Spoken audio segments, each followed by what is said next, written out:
Fridge से कुछ चींटियां निकल रही थी। एक लंबी चींटियों की लाइन फ्रिज के अंदर भी जा रही थी। शायद ये सिलसिला पिछले कई दिनों से चल रहा है। लोगों को कई दिनों से शिकायत थी कि बिल्डिंग में कहीं से बहुत तेज बदबू आ रही है।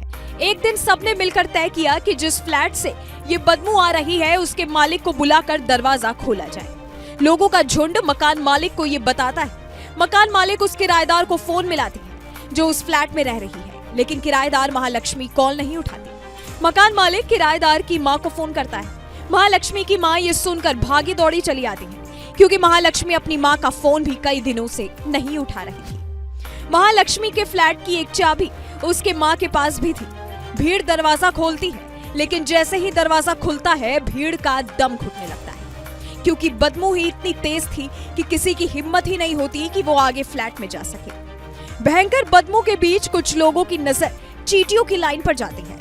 चींटियां फ्रिज की ओर जा रही थी और वहां से लगातार कुछ लेकर निकल रही थी। कमरे के फर्श पर हर तरफ चिपचिपा लोथड़ा है।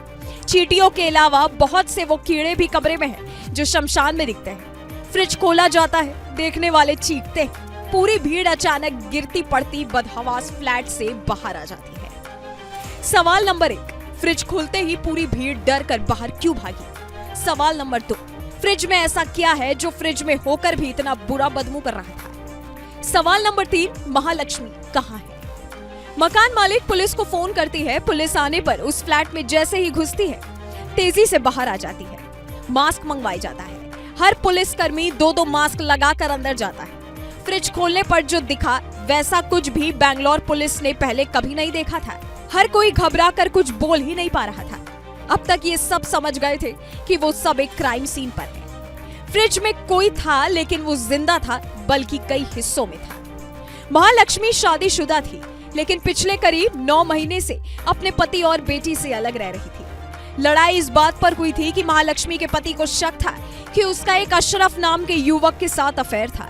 इसी बात से नाराज महालक्ष्मी अलग रहने लगी। महालक्ष्मी के पति का मानना है कि ये सब अशरफ का किया धराया है। इससे पहले श्रद्धा और आफ्ताब का केस भी देश देख चुका है। उस वक्त क्या हुआ था शायद अब तक आप भूले नहीं होंगे, और ना ही कोई इतनी आसानी से उस केस को भूल सकता है। ऐसे में सवाल ये है कि इस तरह की घटनाओं में क्या केवल आफ्ताब या अशरफ ही दोषी है? आरोपी कोई भी हो सकता है। सूटकेस, फ्रिज, संदूक, ये कहानी रोज सुनने को मिलती है, फिर भी लोगों की आंखें क्यों नहीं खुल रही हैं? क्या बेटियों को हम सच्चाई से दूर रख रहे हैं और उसका अंजाम ये हो रहा है, या वजह कुछ अदृश्य है? ये वो सवाल हैं जिनका जवाब पुलिस को नहीं बल्कि समाज को ढूंढना है। पुलिस और कानून का काम है सजा दिलवाना, पर उससे भी बड़ा काम ये है कि समाज में इस तरह की घटना हो ही नहीं, ये सुनिश्चित करना।